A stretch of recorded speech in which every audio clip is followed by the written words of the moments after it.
Hop, endigi darsimiz oylik hisoblashi davomi bo'ladi. Davomi desak ham bo'ladi. Ya'ni biz tabel mavzusini ko'rgandik undan oldingi videomizda. Endi o'sha tabeldan keyin qilinadigan начисление hisoblanadi. Ya'ni oylik hisoblash desak ham bo'ladi. Hop, buni qilishimiz uchun zarplata bo'limiga kirib, zarplata kadr bo'limiga kiramiz va начисление zarplata qilamiz. Biza начисление qilishimiz uchun aynan o'sha oylik hisoblayotgan oyimizga birinchi bo'lib tabel yasab olgan bo'lishimiz kerak. Tabel qanaqa yasashni bo'layotganini bundan oldingi videomizda ko'rganmiz.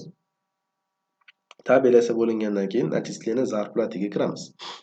Hop, sozdatni bosamiz va aynan qaysi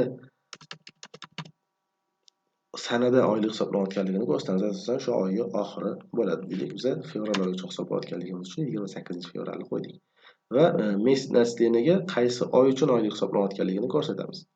Hop, данный deyapti. Bu yerda подразделение va данный degan bo'limi bor. Подразделениеga qaysi bo'lim uchun ya'ni bo'limni o'ziga alohida oylik hisoblamoqchi bo'lsak, o'sha bo'limdan tanlasak ham bo'ladi, lekin oylik hisoblanayotganda asosan umumiy hamma xodimga ketadi.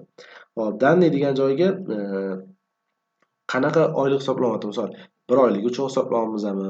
Birinchi yarim oylik uchun avans sifatida bo'lyaptimi? Ikkinchi yarim oylik uchun bo'lyaptimi? O'shani ko'rsatishimiz mumkin bo'ladi. Biz bu yerda tegishli messenjaning umumiy 1 oylikni ko'rsatib qo'yamiz. Shu ma'lumotni to'lgandan keyin zaполнитni bossak, bizaga aynan tabeldagi ma'lumotlarimizga qarab, tabelda qaysi xodim necha kun ishlagan bo'lsa, o'sha ishlagan kuniga qarab oyliklarini hisoblab beradi. Ya'ni xodimimiz umumiy to'liq ishlagani uchun 5000 dan to'liq akradi hisoblanyapti va undan 12% NDFL hisoblanyapti va 12% ijtimoiy solig'i ham hisoblayapti YSPni va 5000 so'm, ya'ni 0,1% INPSini ham hisob-kitob qilib chiqarib berdi. Bu ma'lumotlar chiqqandan keyin провести и закрытni bosamiz. Va bizning yasagan dokumentimiz bu yerda ko'rinadi.